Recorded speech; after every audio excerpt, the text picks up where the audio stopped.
Hello, good morning. भागीरथीचा तुम्हा सगळ्यांना नमस्कार. आणि आज सकाळचे 10 वाजलेले आहेत. माझं जेवण करत चालू आहे काम. इथं म्हटलं चला ब्लॉग करू. काल भूमिपूजन झालं आणि बरेच लोक म्हणून आपले जे ओळखीचे आहेत त्यांच्या घरी, म्हणजे बरेच सगळेच ओळखीचे आहेत असं नाही, पण आपलं जेवढं फुलाची पाकळी देऊन आपलं मी हळदी कुंकू करून आले. आणि असं मस्त हे असतात सकाळचं असं वातावरण आहे इकडचं. आणि इकडं जेवणाची थोडं थोडं करत आता भाकरी करायच्या आहेत, भाकरी करून घेते. आणि हे आहे सकाळचं वातावरण इकडचं. आणि येणारे जाणाऱ्या गाड्या. आणि गावाकडची बरीच लोक आता जरा पाऊस कमी झाल्यामुळे येऊन भेटणं वगैरे चालू आहे. आता मध्येच थोडाफार चहा होतो असं चालू आहे. आणि प्रत्येकजण आपल्या कामात सगळे बिझी असतात सकाळी सकाळी. कारण यात्रा वगैरे म्हणजे मे महिन्यात वगैरे काही यात्रा किंवा काय असेल तर थोडे मला एक हे माध्यम यूट्यूबचं एक चांगलं आहे. म्हणजे जेवण करत आपलं थोडंसं मी तुमच्याशी बोलू शकते. कसं पाऊस कमी झाल्यामुळं काल परवा दिवशी चालू कोल्हापूरवरून इकडं आम्ही. आणि आलेल्या दिवशी एकदम असं खूप फ्रेश असं वातावरण होतं.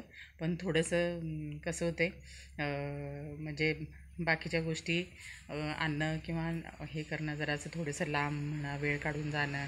आणि ज्या नियोजनित ज्या असतात त्या कधी कधी गोष्टी होतात, कधी होत नाहीत असं होतं. आणि कसं काही करायच्या आहेत गोष्टी, बघू आता जशा होतील तशा करत जायचं. आणि मग कसं थोडीफार काय म्हणतात ते एन्जॉय करत गोष्टी. आणि थोडंफार आपल्याला विरंगुळा पण पाहिजे असतो ह्या कामापासून. मग थोडंफार करते मी, म्हणजे वेळ मिळेल तसं बायकांना भेटून येणं, गावात जाऊन भेटणं, बोलणं, बसणं हे चालू असं. कारण ह्याच्या आधी कसं जमायचं एवढं कामं वगैरे बरं वाटतं.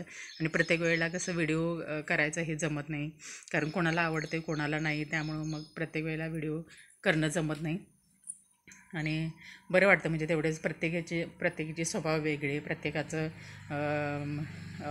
हे वेगळी, म्हणजे जेवणाचे. आणि काहीतरी घेण्यासारखं पण असतं, काही म्हणजे सोडून देण्यासारखं पण असतं. मग काही गोष्टी घेते, काही गोष्टी सोडून देते, असं करते. पण थोडं म्हणजे आपण सिटीत राहिलो की तेवढं रोजचे साफसफाई आणि ह्याच्यातच वेळ निघून जातो. पण इथं आल्यानंतर कसं आपली गावाकडची माणसं माहिती आहे, मन मोकळेपणानं बोलणं असतो. मस्त आपलं मन मोकळेपणानं बोलणं, येणं जाणं ह्या गोष्टी खूप सुंदर होतात असं. आणि मोजकेच कार्यक्रम किंवा असं काही नसतं, म्हणजे त्याला कुठल्या गोष्टीला वेळच पाहिजे असं नसतं. कुठलं की आपण जाऊ शकतो, म्हणजे भेटू शकतो लोकांना, अशा गोष्टी होतात. फक्त एवढंच की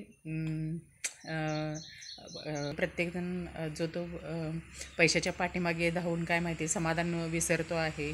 आणि मला तर वाटतं की खरंच समाधान थोडंफार असावं पण.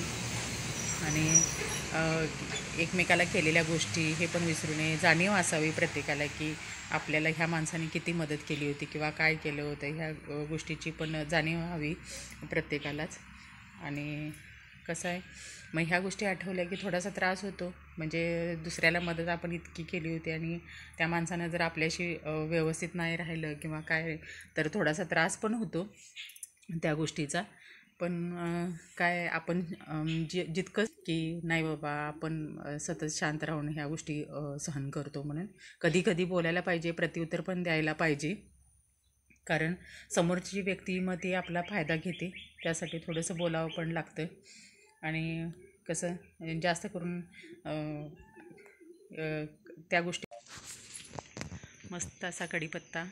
आणि इथं दोडक्याची वेल आलेला आहे. आणि काल तुळशीची रोपं लावलीत मी इथं.